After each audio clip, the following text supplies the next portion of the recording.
ప్రస్తుత సమయంలో గల్లీకో క్లినిక్, ఏరియాకో హాస్పిటల్, డివిజన్కో మల్టీ స్పెషాలిటీ హాస్పిటల్ ఉండాల్సిందే.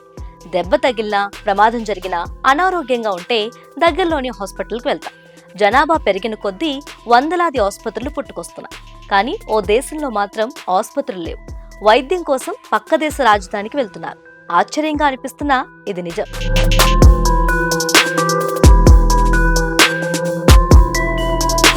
ప్రపంచంలో అతి చిన్నగా ఉన్న వాటికన్ సిటీలో ఇప్పటి వరకు ఒక్క హాస్పిటల్ కూడా నిర్మించలేదు.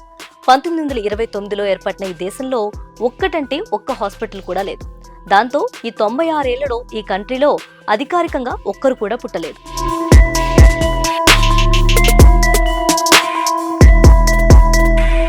ఇందుకు కారణాలు లేకపోలేదు. వాటికన్ సిటీ కేవలం 118 ఎకరాల్లోనే విస్తరించి ఉంటుంది. అందుకే ఆసుపత్రి నిర్మించాలని ఎప్పటినుంచో చాలా మంది కోరుతున్నా సరిపడా స్థలం లేకపోవడంతో దవాఖానాను నిర్మించలేదట. అందుకే పక్కన ఉన్న ఇటలీ దేశ రాజధాని రోమ్ నగరానికి వైద్యం కోసం వెళ్తుంటారు. రోమ్ నగరం ఈ దేశం కలిసి ఉండడంతో అక్కడికి వెళ్తున్నారు.